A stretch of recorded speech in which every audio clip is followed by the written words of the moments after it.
I am Ronald McNeil, President and CEO for the Georgia Campaign for Adolescent Power and Potential. I would like to welcome you to the State of Adolescents, Healthier Together. Thank you so much for joining us today for a discussion about our teens' mental health. It goes without saying that this past year has been extremely challenging for young people. The disruption of routines, social isolation, fear of becoming ill, and financial struggles brought on by the pandemic has truly taken a toll on young people's mental health. As we emerge from the pandemic, we are still faced with many challenges in adolescent health. This is not a new crisis. It is one that GCAPP has confronted for more than 25 years. It is unacceptable. 1 in 5 of Georgia's children and youth live in poverty, and historic unemployment and losses of entire industries will only make this worse. 16% of high schoolers don't graduate on time, and the inevitable academic slide brought on by the pandemic will not help this statistic. While much progress has been made, teen birth rates in Georgia remain alarming, and sexually transmitted infection cases continue to rise for adolescents. This past year also has taken a toll on adolescents' mental health. According to the recent data, 39% of Georgia households report having children who felt anxious or on edge nearly every day. 25% of Georgia households reported having children who felt down, depressed, or hopeless nearly every single day. While rates were down in 2020, suicide is still the second leading cause of death among adolescents and young adults, and only 59% of youth are able to easily access mental health treatment and counseling. What impacts our youth impacts us all of us, parents, educators, mentors, business leaders, policymakers, and those of us who just simply care about the well-being of our youth. We must make a positive impact to ensure young people remain on a path to a healthy future. That is why I am proud to announce the launch of GCAPP's new strategic plan, Impact 2025, our boldest and most ambitious effort to advance adolescent health in Georgia. I hope you will join us in this movement to impact the lives of thousands of young people, because Georgia's youth need all of us. Again, thank you for joining us for the State of Adolescents. I would like to thank our founder, Jane Fonda, our amazing board of directors, and all of our guest speakers for being here today. Thank you so much for your support. Please stay tuned as you can learn more about Impact 2025. Enjoy the show. Every young person deserves to grow into their own. Every child deserves a chance to thrive. Every child has tremendous power and potential. At GCAPP, we are proud of the role we play in all of this.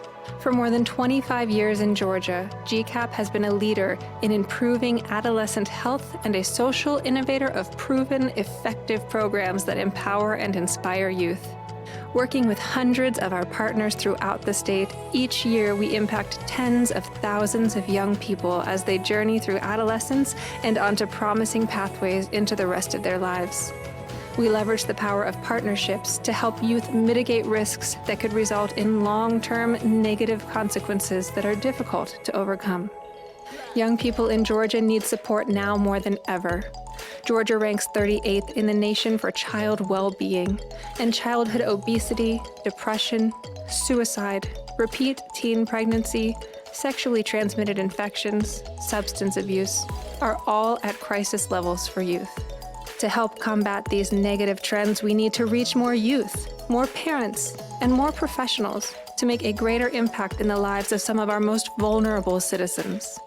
We are proud to share our new strategic plan, Impact 2025, Advancing Adolescent Health.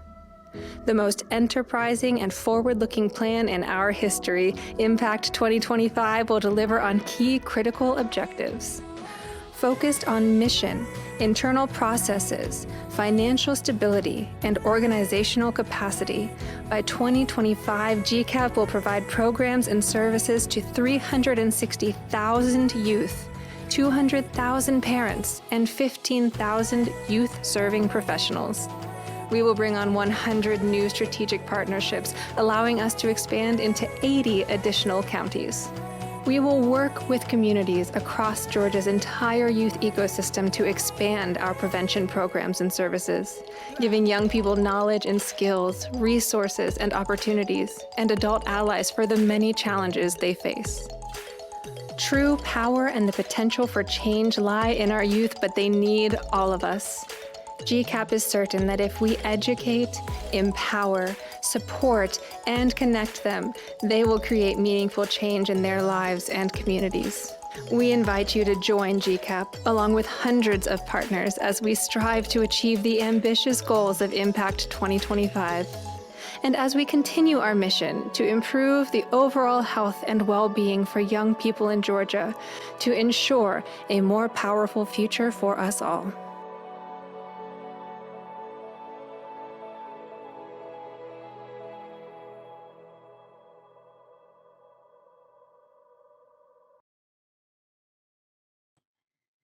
Hi, I'm Montrese Ransom. I'm a longtime champion of GCAPP and proud to serve on the Power Society Steering Committee. I want to thank my fellow steering committee members who have helped plan today's event. As you've just heard from Ronald and the video, GCAPP has launched a bold and audacious plan to amp up our impact for Georgia's youth. But we need your help. If you're able to do so, please give a gift of any amount to support the programming that will equip young people with the tools and resources necessary to make healthy choices for a healthy future. Visit gcap.org/donate to support the Power Society Annual Fund and help power GCAPP's strategic plan forward. Lastly, I want to give a huge thank you to our Power Society members. We are tremendously grateful for your generosity. And now I have the honor of turning it over to our visionary founder, the amazing Jane Fonda. Thank you. Thank you so much. And thank you all for signing on today. What an important topic. What a great discussion that we're going to have today. And I sure wanted to be here for it. The statistics that Ronald just gave us are really cause for concern. And I think we all have to put our shoulder to the wheel and try to do all we can to help the youth of Georgia and really to have Georgia serve as an example of what can be done in other states. So thank you, Ronald and GCAPP, for keeping important trends and topics on the table. This is what the state of adolescence does so well. It provides a platform to bring awareness to certain issues. It elevates it, it expands it, it informs, it gives us strategies, programs, and solutions. I'm really happy to be here to be part of it today. And I think about when I founded GCAPP, it's hard to believe, over 25 years ago, the intersectionality and the drilling down of all things adolescence was just so important then. And now it's even more important because everything is interconnected and can make or break a healthy adolescence. Getting to the root of problems, that was my vision for GCAPP, unearthing the root causes that would lead to a teen pregnancy or dropping out of school or a teen endangering themselves.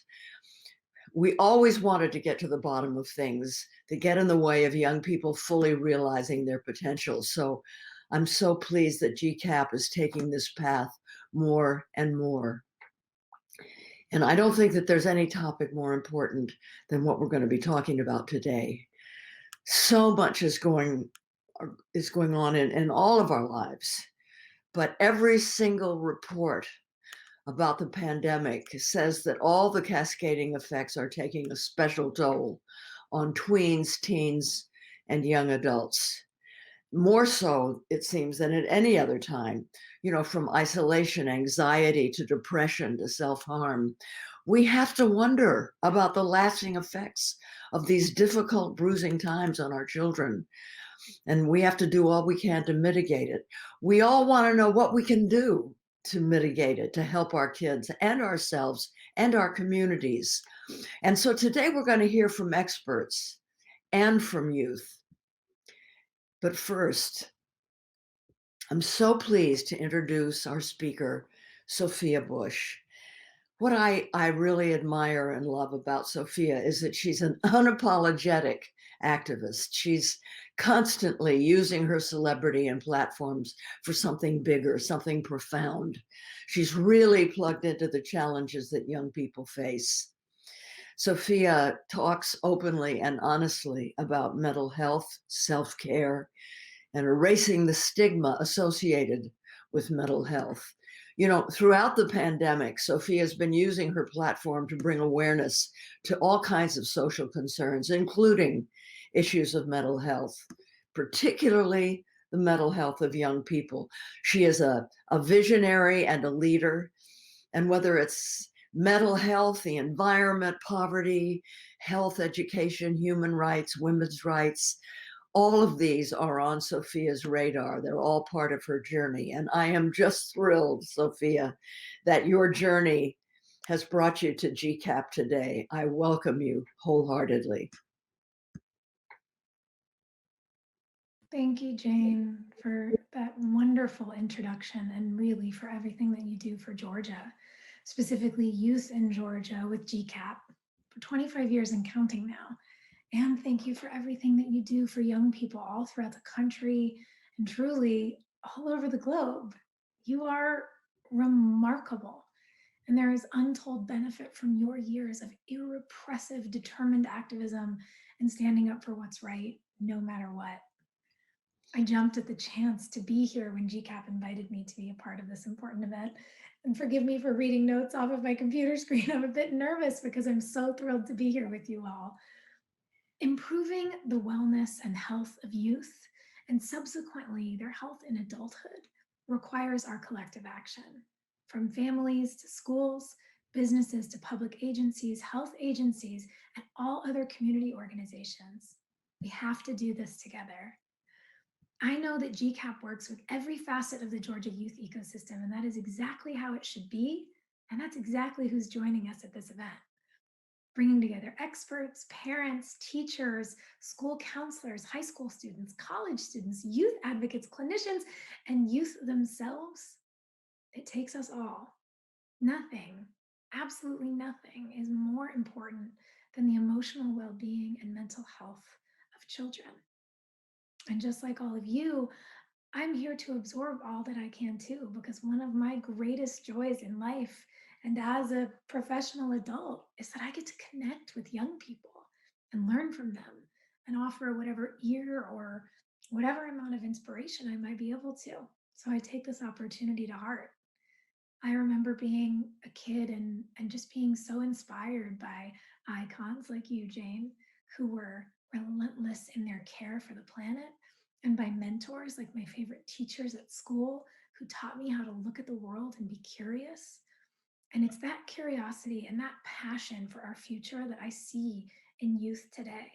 The way they show up at marches and protests and talk about the environment and justice. I feel like the future is in good hands, but we have to protect them and support them so that they can be the leaders that they envision themselves to be. We know that this pandemic, with its cascading effects, has altered all of our lives in so many unwelcomed ways, but our youth seems to be the hardest hit. There's a corresponding increase in anxiety, loneliness, depression, suicide, academic pressure, economic stress, kids working to help support their families, and then social injustice and so many other influences. It's a lot. The pandemic has left a lot of people with themselves, dwelling in anxiety, and kids are isolated from their friends. They're not able to find community the way they used to, and it's particularly hard for many of them. The pandemic compounded a series of unrelenting stressors for youth that were already trying to cope with these on the daily. Peer pressure, bullying, not fitting in, vulnerable family environments. They were trying to cope the best way they know how before the world stopped and brought on this unbelievable stress and severe and lasting mental effects. Two disturbing statistics that I've learned this year. Since the pandemic, mental health related hospital visits for youth are up 44%, and 39,000 kids from 6th to 12th grade attempted suicide in 2019. These numbers are too much, and they speak for themselves. Our kids need our help. Now, based on my interaction with youth over the years, I believe the best thing we can do for our kids in these tough times and in our everyday lives is to make sure young people in our lives feel safe and feel seen and feel heard. Even when there's no actual conversation being had, chances are in those times of silence, they're telling us everything we need to know. We just need to listen. We need to lend a great big collective ear. It is all of our responsibility.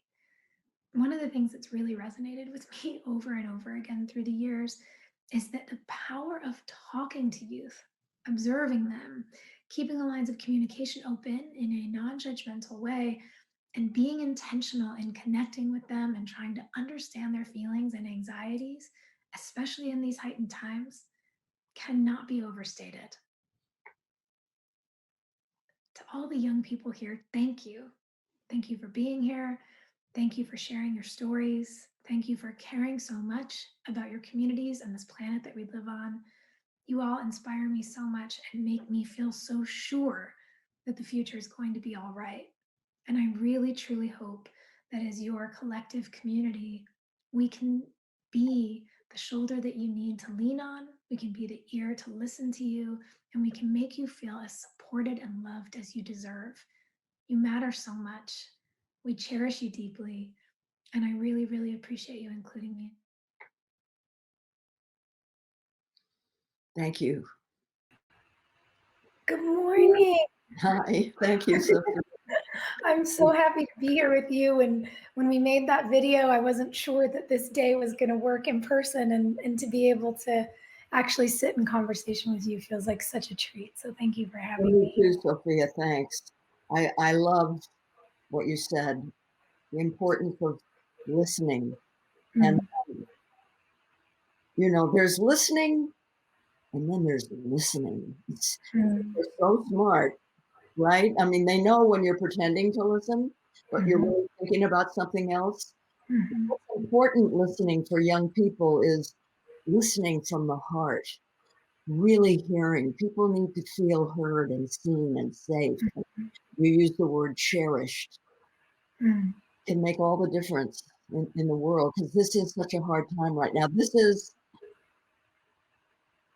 one of the maybe the only times in our lifetimes, and man, I've lived a long life since the 1930s, where there is a convergence of crises.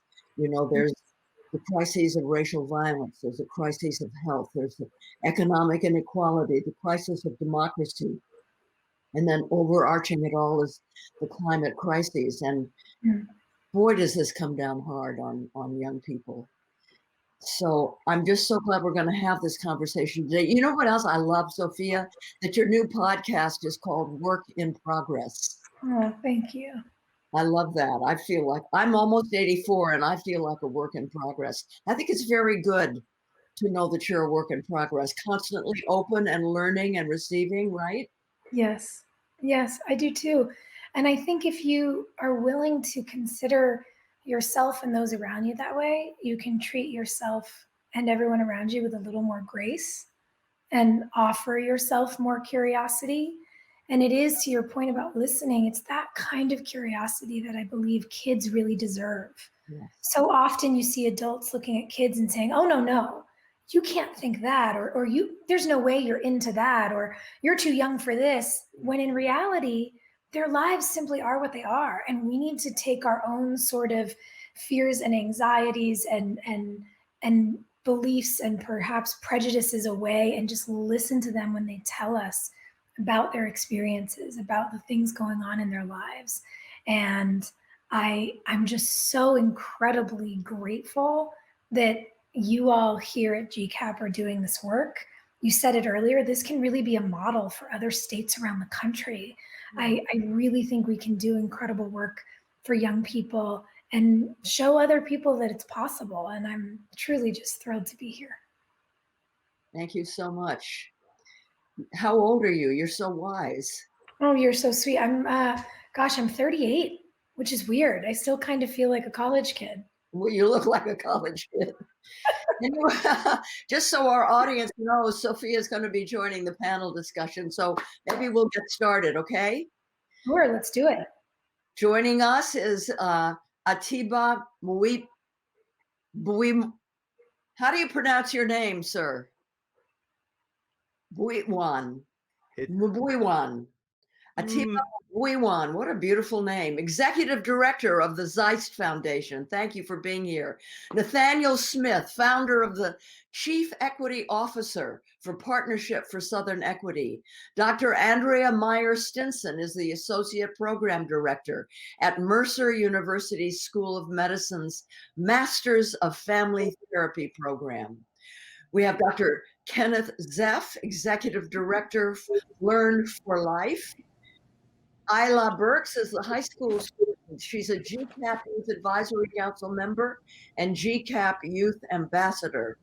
And finally, Tiffany George, a college freshman at Mercer University and also a GCAPP Youth Ambassador and part of our Youth Advisory Council. I am so grateful to all of you for taking time to join GCAPP's State of Adolescence panel today. And let's get started. For our first question, I'd like to ask you, Dr. Stinson, is there a set of specific situations that's driving this, that's driving so many people, so many young people, to so much emotional unwellness? Dr. Stinson? Yes, and thank you for being here. As a teen who grew up in Georgia, I'm not a teen, but growing up as a teen in Georgia, I'm happy to be here. Yes, I think you and Ms. Bush really highlighted the cumulative effects that we're seeing right now of the pandemic, of racial and social injustices that are really impacting so many different people. And I attribute a lot of it back to a concept we talk about called toxic stress. I work in a medical school, and so there's this idea that the mind and the body are interconnected. And when you experience so much stress every day, repeatedly, over and over and over, it affects your body and it affects your mental health. And I think we're just seeing with the pandemic an amplification of this toxic stress and how it can pile up on families, on communities, and on our teens in a way that leads to these outcomes like more suicidality and more depression and more anxiety. Thank you. Is part of the problem that many children are, could those of you put yourselves on mute unless you're actually speaking, okay? So there won't be any bleeding in of unwanted noise. Thank you. I'm going to ask this of you, Sophia. Is part of the problem that many children are finding themselves taking on adult roles in this pandemic, working to try to help the family make ends meet, trying to go to school? There's so much pressure. What do you think, Sophia? I definitely think so. I think and perhaps it helps for us as adults, right? We know that the lines of when we're working and when we're with our families, what work hours mean have disappeared in the pandemic. You're meant to be accessible and reachable all the time. And if you consider how hard that is for us, how many times you have a friend saying, I just feel crazy. I don't know what's happening anymore. And I'm just in these four walls. I think about what that feels like for young people, for people who are at the developmental stages, even of neurological development, where as a teen, the world around you feels in your brain like the whole planet. What happens when the world around you reduces to your home or your apartment? What happens when the world around you ceases to contain people who you go to vent about family stress, about angst, about how hard school is? The pressure is so immense. And when I think about that kind of anxiety caused by that reduction, I also think about the ways in which kids and families tend to want to be helpful, especially older teens. If you're 14, 15, 16, maybe you're a 19-year-old living at home while you're going to community college, of course you're going to want to help your parents or your family that you live with manage what's happening inside the home, because everyone is under so much more stress. So to me, it feels a bit like a pressure cooker. And I can only imagine the intensity that this year has been putting all of these young people under. Yeah. Sue Ann, if there's anything you can do about the weird sound, am I the only one that's hearing this? There's this, see if you can fix it. Hyla, do you want to add anything to what Sophia just said?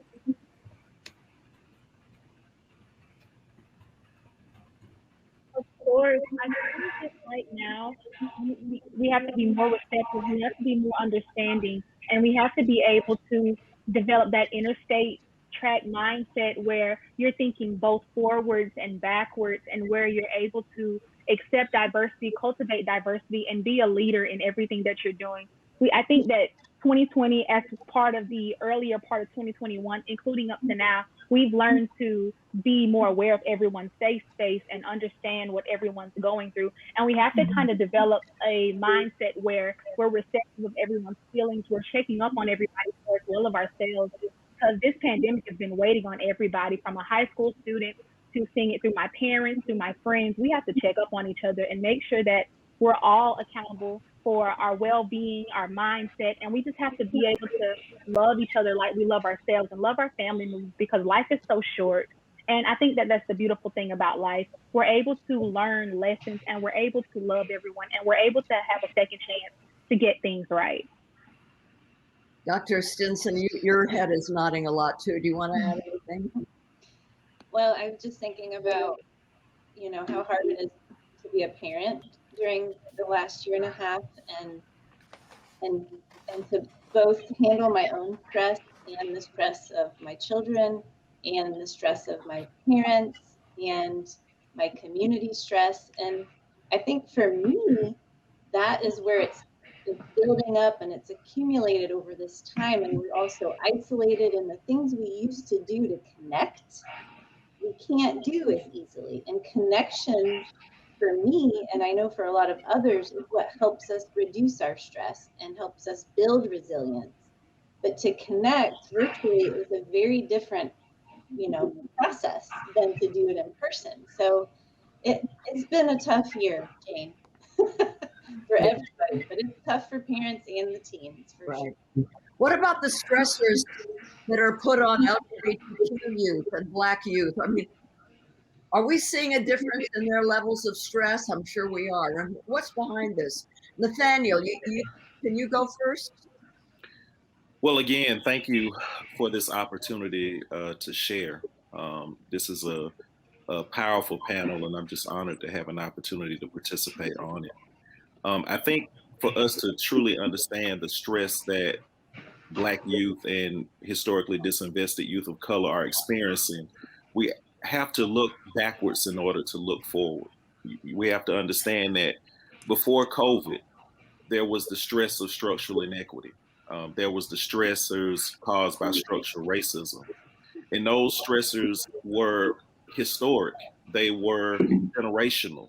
And those stressors caused many, many seen and unseen challenges that Black youth have had to deal with for generations. And so the work around COVID-19 and the additional stressors that Black youth and historically disinvested youth of color are experiencing are just icing. It's icing on the cake of an unfortunate history of structural injustice that Black youth and historically disinvested youth of color have had to deal with and manage for well over 400 years in this nation. And so hopefully this experience and what we're dealing with COVID-19 will finally encourage us to go backwards and understand the role of history in the compounding of the challenges that young kids of color are facing today.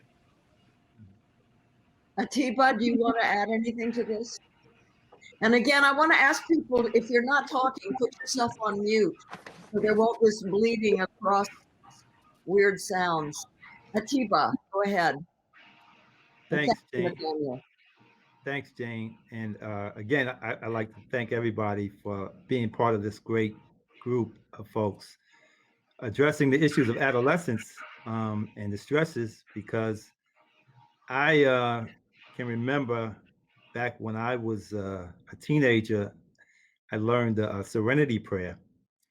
And I think about how much that had helped me then and even now. And it gets to this issue that teens don't have control over their lives and they can't wait to be adults when they can have control and make decisions and act on them.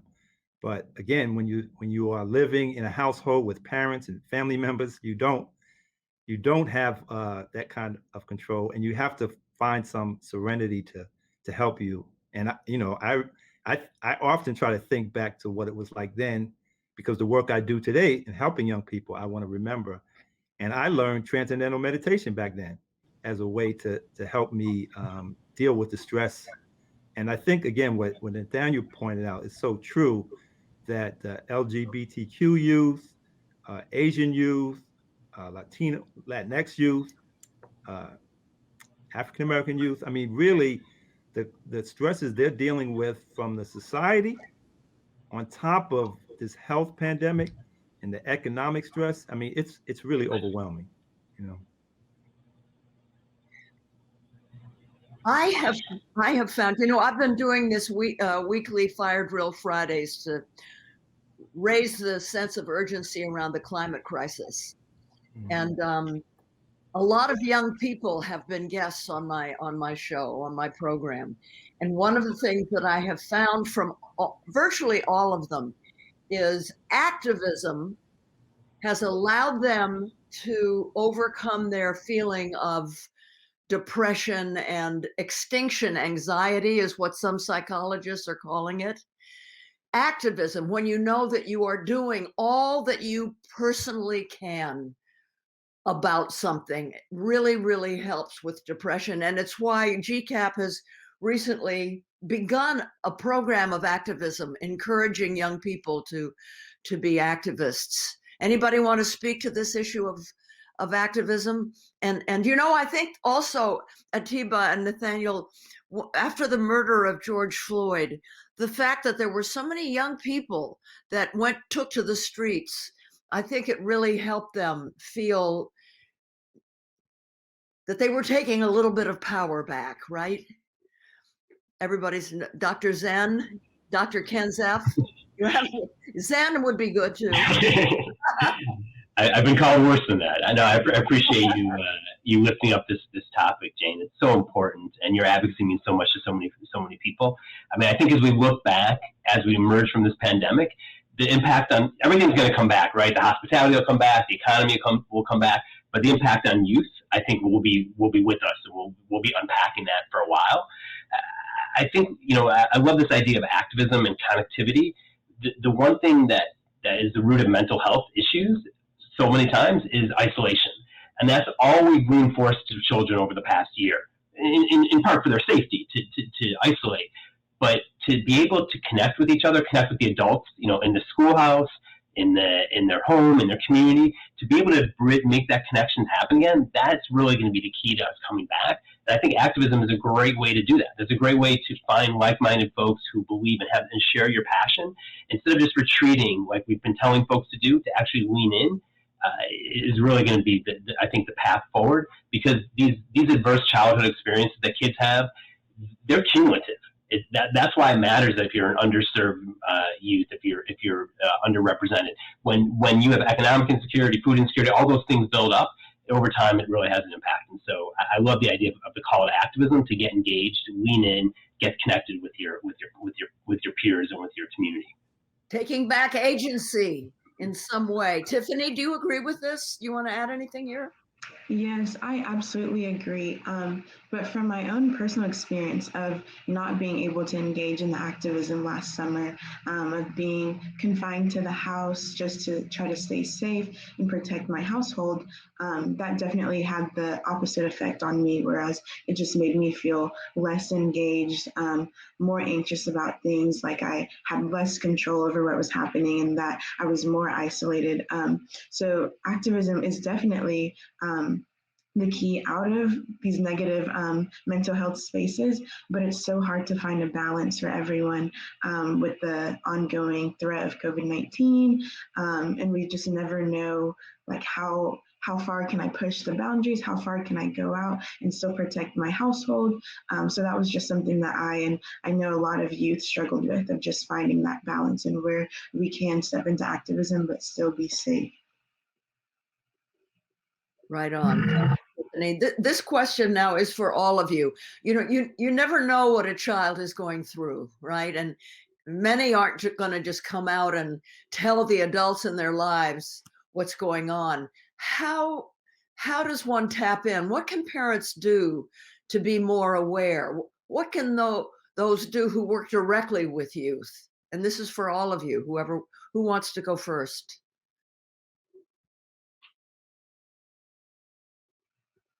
Well, I'll go first. I know that for me, the best solution was just having my parents listen to me, and having them affirm my feelings. And I know at the beginning, my mom always told me that it's not just me going through everything, it's the whole world adjusting to COVID and all the stressors.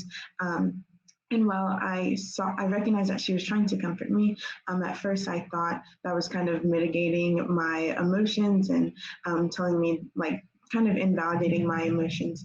But eventually we got to the point where it was more of she was listening and just affirming how I was feeling and reminding me that it's okay to acknowledge your feelings. But we just can't stay in those dark places, because that leads to different mental health issues. So just having parents and youth serving professionals listen to you goes so far. Nathaniel, do you want to add anything? Well, I was just going to say that, like civic agency, youth voice has to be cultivated and nurtured. It's like a muscle. The more you use it, the more strong it becomes. And so the more that we have an opportunity to position young people, whether it be at home or in the broad community, to use their civic agency, to use their voice, the more comfortable they will be in articulating their concerns. Unfortunately, on many occasions, young people have been relegated to the kids' table at Thanksgiving. We would rather see them more than hear them. And the more we're able to help to facilitate that opportunity for young people to be heard, and to even more so position them to understand how to use their voice, and not just to be heard, but how they can be strategic in using that voice in order to get the type of outcomes they want to see in the world. I think that is the work that we have to focus on today. Dr. Stinson, do you want to add anything? Yes. I was thinking about, I think most parents have the intention of wanting to support and love and nurture their children. And I think the challenge is when parents are in communities or in situations where their resources are minimized or not available to them. And I talk about, to really help a child emotionally regulate, or a teen emotionally regulate, you as an adult have to be able to emotionally regulate as well. And I have 4 kids, and I quite often have struggles emotionally regulating myself. And so I think being really open about, it's not just about behaviors, it's about what's behind behaviors. What are you feeling? What are you needing? What matters to you as a young adult or as a teen? And as a parent, connecting with that, so I know when things that matter to them are being dropped off. If my young adult or teen really loves something that I'm not into, but I acknowledge that and learn about it, if they're unhappy and that love of that goes away, I will notice that if I'm really connected. So those are some things that I think would help parents. Resources, but also that emotional regulation piece. It's so important. Speaking of emotional regulation, Atiba, I may ask you to recite the Serenity Prayer at the end of this for all of us. Would anybody like to add, Sophia, anybody want to add on to this question about what can we do? What can parents do? I think a lot about what I felt like being a teenager, and maybe I see it in parallel because I have 2 11-year-old twin nieces. And their dads will talk to me about how sometimes they tell me things that, they don't tell their dads. And I think about how as a kid, and who knows where we learn it, there was a fear sometimes to share with my parents because I wanted to be a good student. I wanted to be a good girl and I wanted to have it all together. And the things that were most helpful for me, to your point, Dr. Stinson, this idea that my parents would notice if I was being quiet about something, or if I hadn't spoken about my homework in a while, maybe that was an indicator that I was feeling overwhelmed by it. Whatever it might be for each individual, I think that just creating an open pathway in whatever way works in your house and what works with your family. And I'm sure you've experienced this too, Jane. Interestingly enough, the first show that I worked on, I played a high school girl for 4 years, and I would have young people, but also their parents, come and talk to me about, oh, this episode, I watched it with my parents and it opened a conversation for us about teen sexuality. It opened a conversation for us about the first time I saw someone, using narcotics. It opened a conversation about whatever it might be. So it's been interesting to hear how sometimes parents see their kids watch an episode of something and then say, have you ever experienced that? So I guess I throw these all out there to say, in my experience, not as a parent, but as an aunt alone, it's proximal at best. You sort of have to throw everything at the wall and see what sticks. And whether it's through someone else's content or story, or an absence of conversation suddenly, or just more silence than you're used to, however you can get in, I encourage the trying. And I also would encourage the young people who are with us today to know that despite how scary it might feel to talk to your parents about something, all they want is to know you more. And maybe, to Tiffany's point, they might not have the language. I don't know that our parents have the language we all are so fortunate to have in our ever more connected sort of social media world. But if you can sit with them, you might be able to teach them something too. And more often than not, I hope, at least in your experience, they will try to meet you where you are. You're on mute, Jane. Oh, goodness. Let's see. I don't see that I'm on mute. You've got it now. You're back. I'm muted now. During this time when there's a lot of television is being looked at, and the idea that parents can use it as a teaching opportunity is great. Oh, so maybe GCAPP can help on our parents, the part of our website that goes to parents, certain television shows or episodes that make good teaching opportunities. Maybe we could share that with parents. That would be, yeah, that's good. Thank you. Thank you for that. So this is for all of you too. What is one positive aspect of the pandemic and the social distancing that you would like to maintain? Is there anybody having any thoughts on that? I do.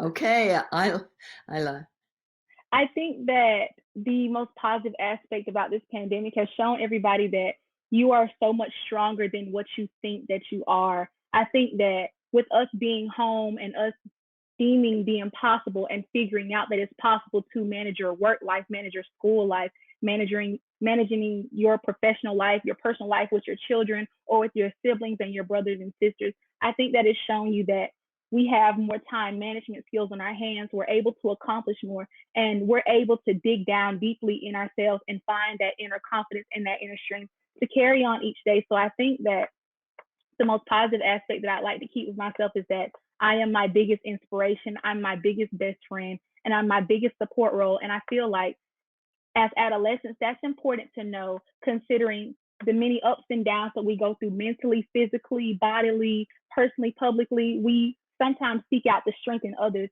that we sometimes need to find in ourselves.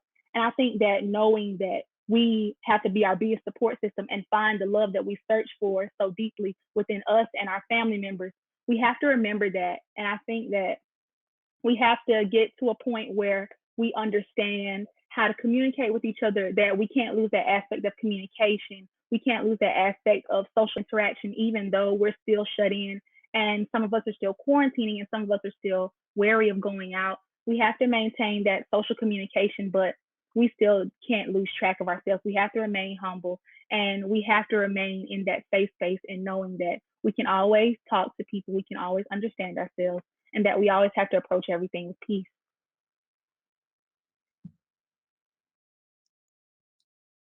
Dr. Zeff, anything you would like to maintain that you've experienced during this pandemic?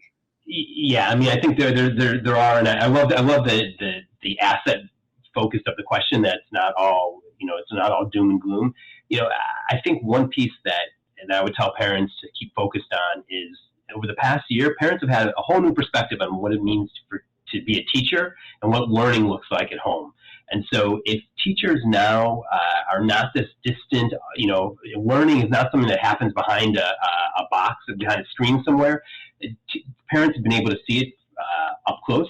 And I would encourage all the parents to leverage that time they've had to gain to know what's happening in their child's school, stay engaged, and really reach out to teachers. I think there's this misnomer that teachers don't want to be bothered by what parents have to say, and teachers don't always do a great job of opening themselves up to that interaction. But that interaction is going to be critical. I think it's something that both Nathaniel and Atiba have said, just this, getting connected, getting that student agency in. But we need parents to get connected with their teachers and ask questions. And if a child is struggling, that news doesn't age well quietly.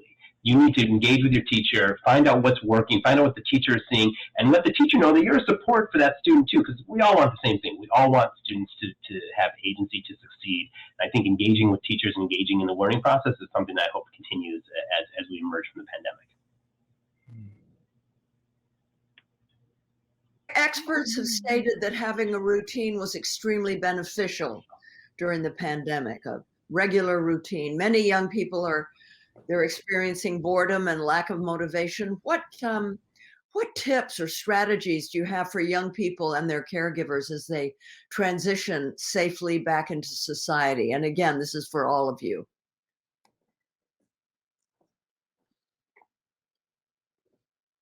Can I answer that question? Sure, yeah. But I want to tie it to the other questions too, because I'm a parent. I know Nathaniel's a parent. I know that Kenneth is a parent. And I just want to say a quick something about the role of fathers, because we really are critical in helping out not only our kids, but young people in this time. And the thing I remember most about being a teenager is how we listen to songs.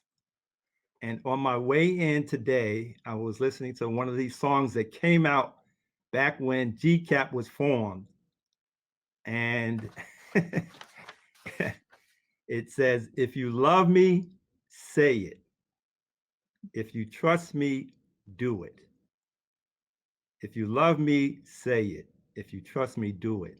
And again, it pains me to think about all the young people who are in families where they're not being told that they're loved, where they're not feeling trusted. And I really think that it's important, especially in this time when we're all so close together due to the pandemic, that we express, our feelings of love for children. And I just want to say that in my civic life and volunteering, I spend a lot of time with young people riding bicycles. And so one of the things that's a great outcome of this pandemic is people going outside in the great outdoors and experiencing Mother Nature and having that heal. And this relates to the last question, because the young people I've been riding with, last year, we went to Alabama to the Equal Justice Initiative Museum and Memorial. And we came back to Georgia the same day that Ahmaud Arbery was killed. Oh, God. And as a result, we started doing bike rides in Brunswick, Georgia last year. And every month we do it. And our young people, as a result of being involved in those bike rides, have helped Ahmaud Arbery's family feel better about what's happening, and our young people are feeling better. And I think, again, to me, we just have to be creative and find ways for young people to do things so they have some sense of agency around what's happening in this world. Yes. Agency. What is the name of, I used to hike in a Kennesaw, is there a Kennesaw mountain? Yes. Taking kids into, you said the word, Mother Nature, taking young people into nature, I think can be so healing. And thank you for bringing that up. Does anybody want to add anything? One of the things I'm so sorry, Andrea, go ahead. Well, I wanted to be a little controversial and say I think boredom is not a bad thing. I think it's actually a good thing for kids. I say kids because I have younger children, but for teens and kids to kind of learn how to find something they love to do outside of technology, learn to do something outside they've never done before. I know my daughter learned how to do an aerial, during this last year and a half. We have a very privileged existence, but I think she wouldn't have done that otherwise.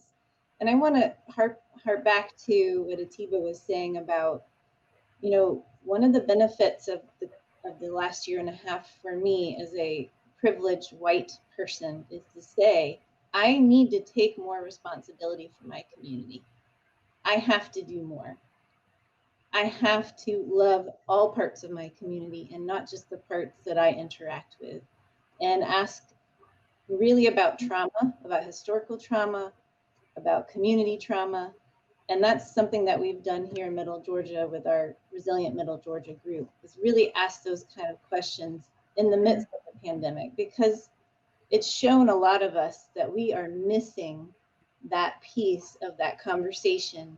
When we're talking about trauma and mental health, we're not getting to the root of it. And so I feel that this last year and a half has really been a huge teaching moment for me and my kids about how to treat others and how to love others and how to love our community in a whole way, in a holistic way. So thank you so much for that, Dr. Stinson. I recently read a really, really important book by Heather McGhee. It's called, Atiba, you know what I'm talking about? It's called The Sum of Us. And she really goes through the history of white supremacy and racism and just makes it so clear that this is not a zero-sum situation where if they over there win some rights, it's going to take away from us.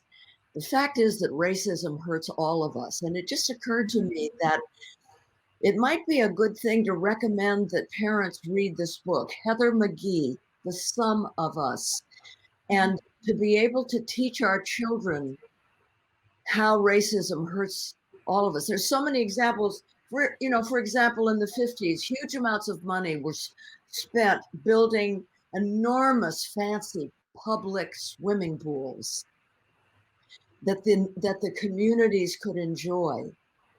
But when Black children began swimming in them, they were emptied out of the water and paved over. Well, it wasn't just Black kids that suffered from that. The white kids lost their place to swim too. And that's just one example, but it might be a good thing for parents to read so they'll learn how to teach their children. This is not a zero-sum game. We all lose from racism.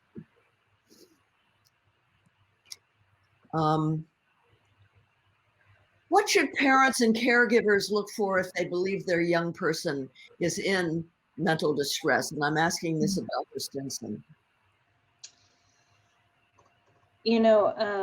I teach several classes on teens, and I often show the interview with the Columbine shooter's mother, and forgive me, I can't remember her name. And she talks about noticing small things, but just just saying, oh, he's an adolescent, he's going through a tough time. And that interview has really hit me as a parent, to say, you ask, you're curious, you don't interrogate, but you're curious. Hey, I noticed you're having a tough day. Do you want to tell me what's going on? Instead of what's wrong with you? One of the things we talk about with trauma care is instead of saying what's wrong with you, ask what happened? What happened to you? And that to me opens up more room for conversation. But mainly if you notice that your teen is moodier, is more isolated, is struggling to connect like with the activities that he or she or they used to connect with, those little things add up over time, and noticing them is hard to do as a parent, but it's also one of your most important jobs as a parent. Thank you for that, Dr. Stinson. Does anybody want to add anything to that? This is a really important question. Yes, Atiba? I had a personal experience with my grandson, who, again, a great kid in high school, and he got addicted to Fortnite. And what is Fortnite? See, just like a lot of us old heads who are not online, it's one of these online games, you know? And I was shocked because, again, he's a great kid. And I found out when I was putting gas in my car, you know, those little advertisements they do at the gas stations. They said that year there were over 3,000 divorces in England due to Fortnite. So even adults were getting addicted. But again, this teenager who really a good kid. And so, you know, we basically did our little intervention, but we made sure, like Dr. Stinson was saying, that we were not criticizing him as a kid, as a person, but it was specific about this behavior. And we explained what addiction was, because he really didn't fully understand what that means, because again, people get addicted to all kinds of things. And it doesn't mean they're a bad person, you know, that again, it's a behavior that we have to try to control, because there's all kinds of addictions out there that can turn us into beings that are contrary to who we are. So I think it's really important to make that distinction. So underlying all of this is the importance of paying attention. We have to really show up, right? Anybody want to? Yes, Dr. Zeff? Yeah, I would just add that and really just building on both of those comments, that this is hard work, especially for parents who are really stretched themselves, who haven't had a lot of training. Ask for help. And that's why I think this event is so important, events like this, of lifting this up and destigmatizing these conversations. Call your school, go to your faith community, talk to your doctor, ask for help. And it could just be a question. It could be, you know, I feel like something's happening and I'm not sure. Can you point me in the direction of somebody that can get a little bit more engaged? If you wait, you know, nothing happens. If nothing good happens, the longer these things go untouched, and they get harder the further away we get. It's okay to ask for help. This is like you said at the outfront, Jane, this is a historic time.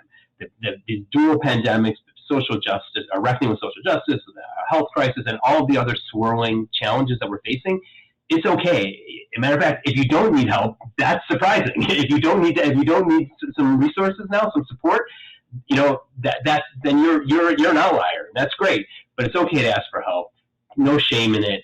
And the sooner you get plugged in with resources in our community, the better off you and your family will be. So, you know, what do we do about the majority of men who think that asking for help is not a manly thing to do, right? Yes, Dr. Stinson. Well, actually, it's funny. I just had that question with my husband. I think we need. Why they die 5 years earlier than we do. They don't go to doctors, they don't ask for help. I think we need to embed help into places that are new and different. So I work a lot with medical providers in Georgia to try and integrate behavioral health and to put mental health and behavioral health services in the schools, to put them in the doctor's office, to put them in the community, and to stop asking people to have to go somewhere else to find it, because that's a huge barrier to embed things inside the community and in those places. I I mean, it makes sense. If you're a parent going to a pediatrician and there's someone there you can talk to, that's much easier to do than to have to go to another place physically somewhere different. So that's something I think, you know, if we embed it and destigmatize it as part of a normal healthcare visit, I think more people will take advantage of that. Yeah. Mental health issues are not a sign of your lack of worth, or, you know, that there's something wrong with you. I agree. So that's something to be activist about, to fight for more money for mental health professionals in schools. We have to get on old Uncle Joe about that. But you know, at least we can have hope that the government will listen now, right? But what do people do who don't have doctors? Which is like most Americans don't have a regular doctor. Anybody want to? Yeah, Atiba. So Uncle Joe talked about was that healthcare is a human right. He said that last night.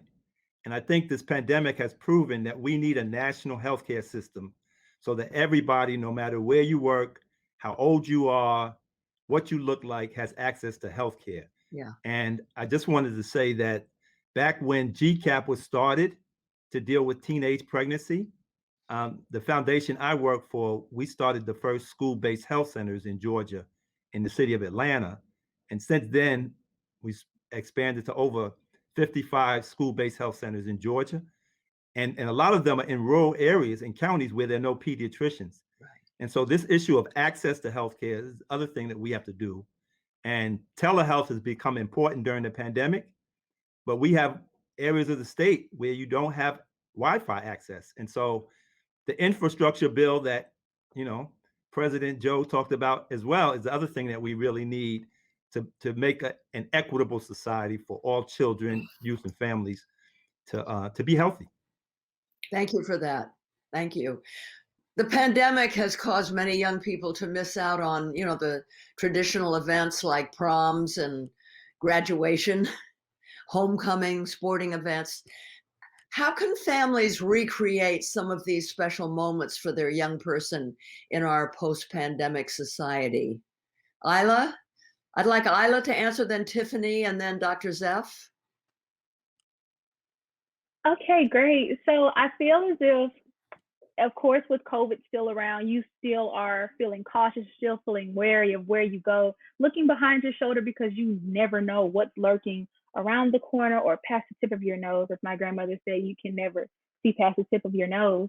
So I feel like when you're recreating those special moments, I think that a lot of people should put themselves in the shoes of teens or adolescents if they can, and try to sympathize with us and see what the needs are, and try to understand how special that prom moment was for you if you had it, how special that basketball trophy championship winning moment was for you, and understand that just like you wanted those and just like you had that moment, we need those moments as well. So I think that being able to have socially distanced events outside on multiple days, and just making sure that you celebrate and highlight youth more than ever these days, I think that's where we can start. I think having conversations in our community, having conversations in schools with counselors, with teachers, with adults, parents, and children within the grade levels within the community, understanding that foundation of communication and expressing it to not only just a certain group of children or just a certain group of the popular kids who are more outrageous and who are more extroverted. I think opening up to both introverted, extroverted children, letting them know that you have a platform to express yourself, understand where we're coming from, and understand where you're coming from. I think that that's where it starts. And when we're talking about prom, I'll use my school, for example. We're having an outside venue, socially distanced prom, where we're having a masquerade ball, where we have to wear masks, but we're still able to have that same special prom effect, even though we didn't have homecoming or some of these senior week events in the early part of the year. I think it's important that they're taking into consideration that it is our senior year, it's our last year of high school, and you have to make the most of life while you have it. So building that foundation is the most important aspect of that. Thanks, Isla. Thank you for that. Tiffany, do you want to add anything? Yeah, I think families and school systems should, one, think small, and two, think safe, because students and young people, we want to celebrate. It's celebration season right now with graduations, proms, even weddings, birthdays, everything. We want to celebrate. And after the year that we've had, I think we deserve to celebrate that we've made it this far. But I think just thinking small and inviting like close friends and family, people who you know have been safe with the pandemic, especially in the last 2 weeks leading up to the event, just so that everything can be celebratory and so that there are no tragedies after an event. Dr. Stinson, do you want to add anything? You're nodding a lot. I think that's just a byproduct of being a therapist. I apologize. Yes, I think Ayla and Tiffany, you're right. We need to find a way to help you connect. I mean, if I think about my best memories as an adolescent, it was those moments, and they do matter. So it is, I think a thing I would add is that we need to be aware that income inequality can lead to different resources for families to do this. And so a community needs to come together and say, this group has the resources to put on a prom. Let's help everybody in our community have that, not just the elite privileged group. And to do that together would really be helpful. But they did a great job answering, I think. Beautiful, thank you. Nathaniel Smith, what are the health inequities that were exposed for young people during the pandemic, and what ways can young people increase awareness of these inequities? Well, I mean, I think, one of the main challenges had to be with nutrition and food accessibility. One of the things that is unfortunate in many of our Black communities is that it's easier to get a honey bun than a head of lettuce. And so the challenges around mobility and nutrition created great issues and challenges in the community for young people. Also, to be completely honest, in many households, parents are dealing with trauma and stress and can unfortunately translate their stress and trauma to young people through violence and other forms of abuse. And being quarantined in a home with an adult that has trauma that they're working to manage on their own can create many challenges for young people to have to navigate through that. And of course, that was also extremely difficult, I think, for many young people that we were engaged with and exposed to in the work that we were involved in. I mean, imagine a parent that lost their job, that they can't provide for their child, and being forced to figure out a way, very difficult to manage. And then also too, I would say, with everything that is happening with Ahmaud Arbery and George Floyd and the storming of the Capitol and all of these other challenges, to be in a position where you're forced to observe it happening on television on a consistent basis, and not being positioned in a way to find a way to understand, to unpack what is happening, and to have to constantly experience that over and over again. Of course, that was definitely painful and frustrating for many young people. And so, those are some of the three of the things that we've observed that have been very difficult for young Black youth and historically disinvested youth of color. Thanks. Anyone want to? Well, here's a question from the audience. My family and I have had some tension rising since the pandemic that was bad as is before. Who can we go to individually to conquer anxiety and doubt? And what fun activities can we partake in as a whole for at home? Anybody want to address that? Dr. Zaff? Yeah, I mean, now we're in this really unique time now where, according to the CDC and other experts, where you can be outside now. You can actually, the mask, I think we're still on that edge. We're still in that transition phase, but there's nothing like a Mother Nature pill. like getting out, especially as we enter into the season here in Georgia. There's apple picking coming up. There's strawberry picking. There's whatever. Just get out to a park. Get out into nature. Do a hike. Do something. There's just Atiba mentioned just cycling, just being active. But you'll find nature, sunlight, activity. That takes a lot of the steam out of the kettle for a lot of folks, and we're now at a really unique time where we can do more of that with the reduced mask mandates and with the weather improving. Wonderful. That's such a great suggestion. Anybody want to add anything?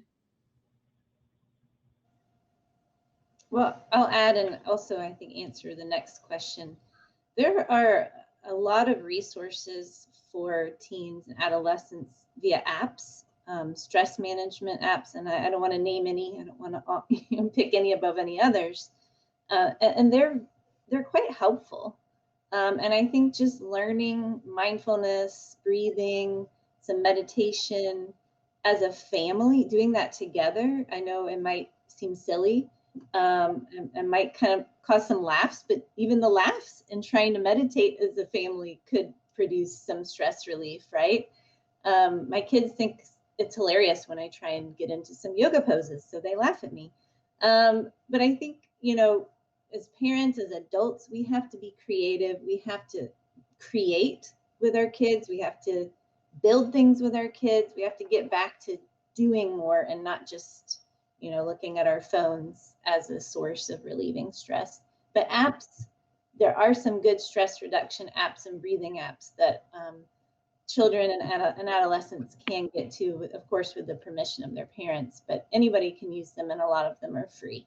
So you could just find them on Google, relaxation apps? Yeah, if you just type in anxiety apps or stress reduction apps, there are so many, and there's a few that are really good. Some cost money, but some are just basic breathing, meditation, mindfulness. Even on YouTube, which I hope I can say, you can just YouTube a mindful video and watch that. So there's a lot of free resources if you have internet or a phone. Yeah. Here's another question from the audience. What resources or advice is there for kids who don't have the ability to be open with their parents? And I'll wager that is the majority. Can they express their feelings instead of burying them when they have unsupportive? How can they express their feelings instead of burying them when they have unsupportive parents? Who wants to take that one? I can answer this one. My first suggestion for everyone is to pick up a pen and paper and do some journaling. That has always helped me, and I'm glad that a mentor of mine told me to start doing it long before the pandemic. So I just picked up that habit of either daily journaling or sometimes weekly, and it just helps me to relieve stress, get everything out. Even if I don't know what I'm saying, it's okay because it's just me that's going to read the journal.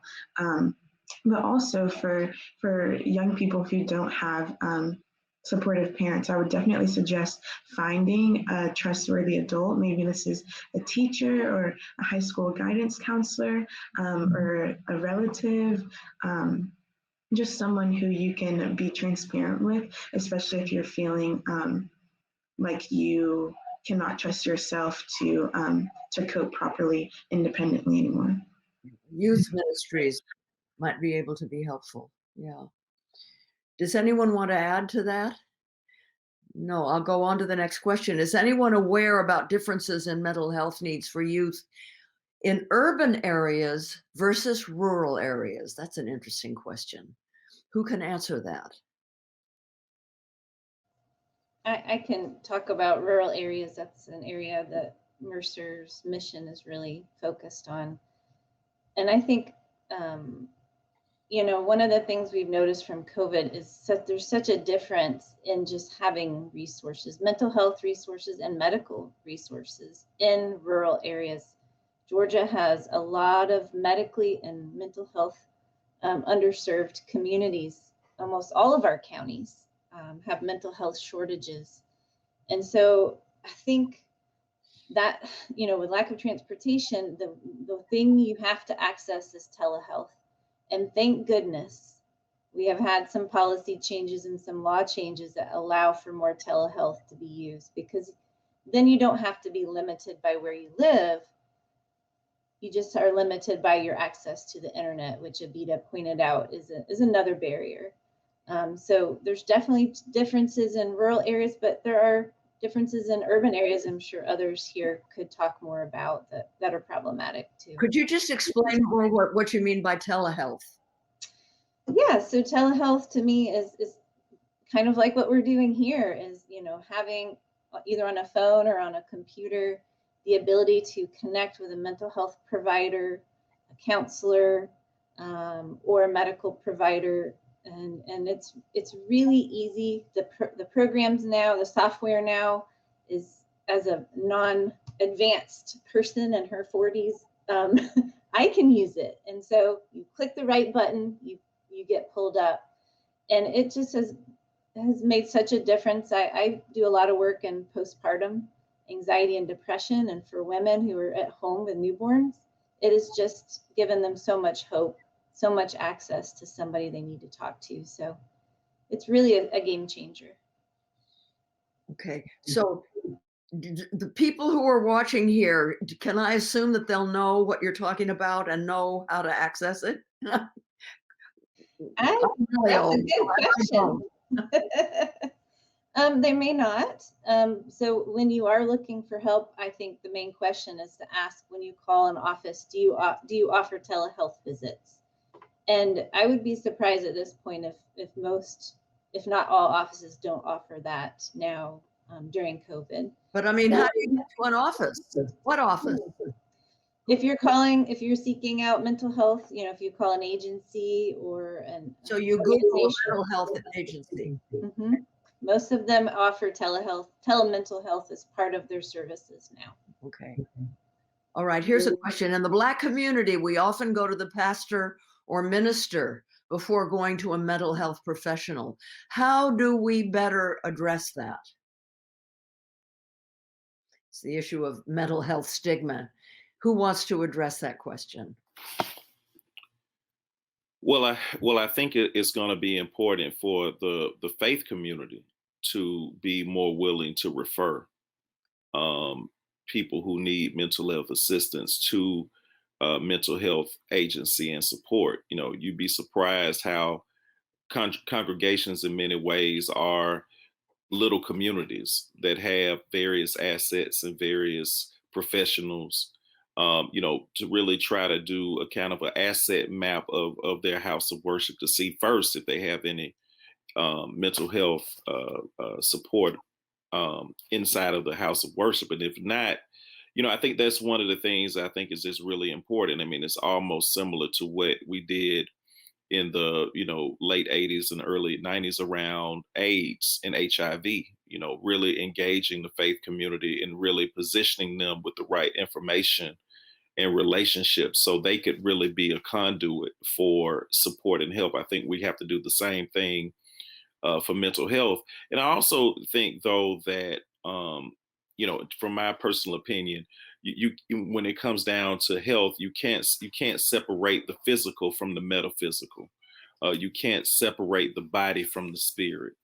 And so whether it's Christianity or any other type of faith tradition that you embrace, I think that we have to be more committed to supporting the spiritual health of our young people, and helping them to understand that that there is a way to manage the physical challenges and the mental health that they're facing by being in a position to find their way of connecting to a higher power and to their higher selves, and really leveraging that as well as a way to navigate through some of the mental challenges that they're facing every day. Mm-hmm. Beautiful, Nathaniel. Yes, Atiba. Oh, you're on mute. Okay. You can tell that Nathaniel is a native son of Atlanta. And I'm not. I actually was born and raised in New York. And I love my mother, but she sent me to an all-boys Catholic high school. And I was one of, you know, a few Black students, and I hated it. But that very first year, we had the option of taking a health class, religion class, or peer group counseling. and I signed up for peer group counseling. And as a result of that, I became a peer group counselor. And I just wanted to share that as an example, because to me, I think we do need to help train teenagers to be peer support for their fellow friends and other young people, because you don't need to always go to an adult to help you deal with some of these issues of adolescence. Thank you for that. Here's a question. As a teenager, community is definitely important. How do you think we can try to build one while stuck at home? Facebook. Facebook, okay. I think the adults. Oh, go ahead. Go ahead, Tiffany. Okay, I can speak on this one really quickly. But I know that Zoom has been very helpful to me, as well as FaceTime and just catching up with old friends. We're so thankful, or we're so lucky to be living in an age of technology where we have like all of these online resources to be able to connect with people. So just texting people and saying, hey, like this might be random, but do you want to FaceTime and catch up? Or even Netflix offers Netflix parties to stream movies and TV shows together.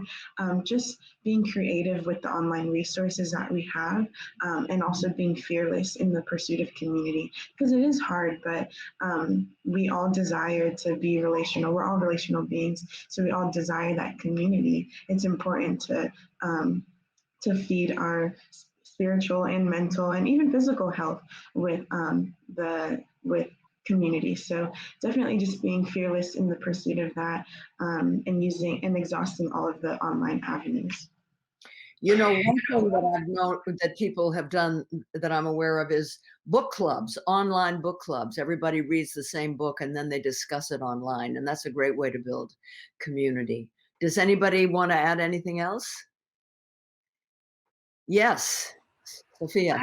I love what you said, Tiffany.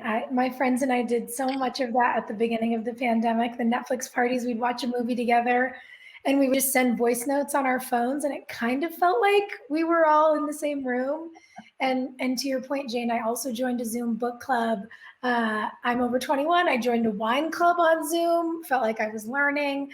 And I must say, I think that to your earlier question, actually, about what do we want to hold on to from the pandemic? My hope, as we talk about the things that we are examining as a society, the sort of veils being pulled back and what we're seeing about inequity, my hope is that we hold on to these lessons of accessibility as we move out of COVID-19 over the next year or 2 years or however long this takes, because while we're confronting racism and sexism, we have to confront ableism in our culture as well, and what online access has done for so many people. And to your point, Natiba, as we get this infrastructure bill through and more rural communities have broadband, people can participate online. We can build these online communities in ways we never have been able to before. And so I hope that youth is taking advantage of that.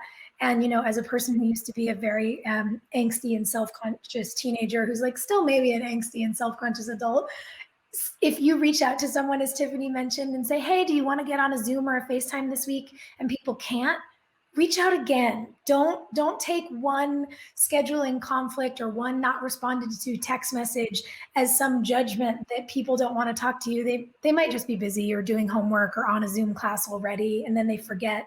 So keep up with your fearlessness, as Tiffany so brilliantly said, and just request community, because people out there are looking for community too. Thank you, Sophia. How can adolescents deal with bullying and cyberbullying still happening during the pandemic? This is from my friend Kat Kramer. I'll speak on that. From a person that was bullied from the 3rd to the 8th grade for 5 years, dealing with that specific situation, it's not easy. And it preys on your self-confidence, your self-esteem. And I completely understand where people are coming from, which is why I love to speak on it. I think that it goes back to the answer to the previous question that I think Allie asked earlier. you have to get involved and you have to learn how to express yourself, whether it's through art, through painting, through writing or poetry. I know I found a safe space through liberal arts, such as writing, public speaking, talking about my experiences. And then it also starts with having that safe space in that community at home. If you're able to communicate with a trusted adult or a trusted parent about your feelings, and you're able to not be a subject of judgment, or you're just able to be aware of your surroundings and everything, I feel that if you're able to communication is your best asset, your strongest ally at that point, and making sure that you don't shut yourself out. And when you start to draw back, remember your why. Make sure that you understand that you're a person and you're worthy of love and you're worthy of self-confidence, but make sure that you try to channel your anger, your sadness through art, because I think that that's the most that speaks to people. When people are driven, when they're angry, when they're sad, and they choose to share their story through poetry or through life or through speech, I think that they reach more people on a deeper and more personal level and a more interpersonal level that will allow other people to start speaking out, whether it be about mental health, whether it be about awareness, whether it be about domestic violence, abuse, or anything. I think that when you channel your frustrations or your anger into your art, then it imitates the best picture of life. Wow, you must have a wonderful mother. I do. I really do. Holy moly. Shiva, can we do the serenity prayer? Of course we can. On this call to just sit with their feet on the ground, close their eyes, and let's hear the serenity prayer and really allow ourselves to relax into it. God, grant me the serenity to accept the things I cannot change, the courage to change the things I can, and the wisdom to know the difference. Amen. Amen. How important those words are. Boy. I don't see any more questions from audiences, but I'm not sure how much more time we have, but is there a silver lining in all this for youth? I want to hear from all of you, but Sophia, you want to start? A silver lining for youth. Did you say for you or youth? Youth. Youth. My hope is that this silver lining for young people in a year that's been full of so much suffering and hardship is that the starkness of the revelation of inequity, the clarity with which we've all been forced to look at which of our systems are broken and how that brokenness doesn't fit with this narrative of American exceptionalism, will motivate all of us to do the work for our young people so that they are not tasked with fixing these problems in their 30s and 40s and 50s and 80s. Because to your point, Jane, we've been doing this a long time. We've been fighting so many of these battles on repeat. And my goal is that my goal for myself in my work and my activism, and my hope for us as a collective, is that we get truly progressive, truly concerned with community, that we work for the people who are the most underrepresented and the most disenfranchised, knowing that solving problems for them not only increases the kindness of our humanity, but also that rising tide will lift all ships. We all will get better and healthier and more prosperous. That is my hope in terms of the notion of a silver lining. The rising tide lifts all boats, except we have to cut the ropes that are attaching some of those boats to the bottom of the ocean. But some of them won't rise otherwise. Yeah. You know, I really do believe that a lot of, especially white Americans, had their hearts opened with empathy for the first time at how profound the economic inequality is in this country. You know, when people stood outside and banged pots and applauded our frontline workers, most of whom are people of color, many of whom are immigrants, and we realized so many, even if they were sick, even if they had COVID, they couldn't stay home because they wouldn't be able to support their families, that they had no choice and they weren't being given protective equipment. And I think a lot of people's eyes were really open to that. And I hope that we can pass that empathy to our children so that we understand how we're all in this together. It's not a zero-sum game. Does anyone want to add anything?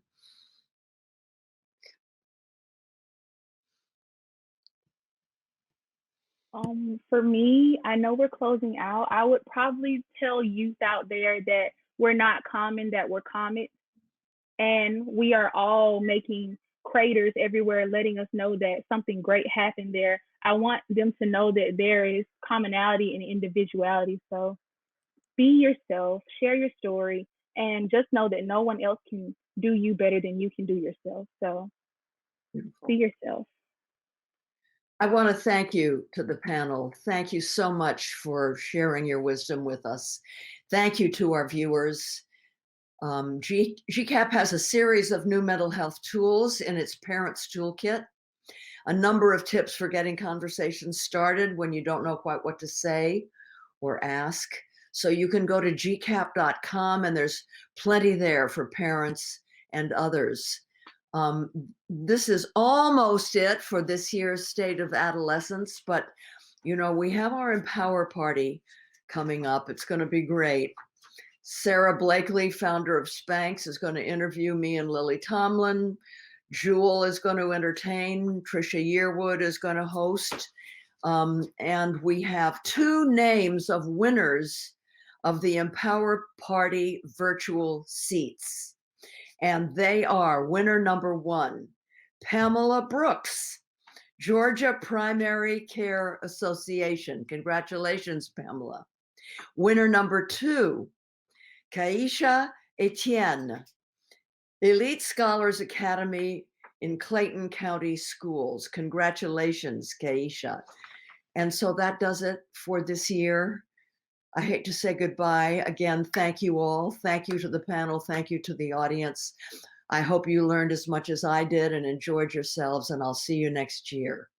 Stay safe.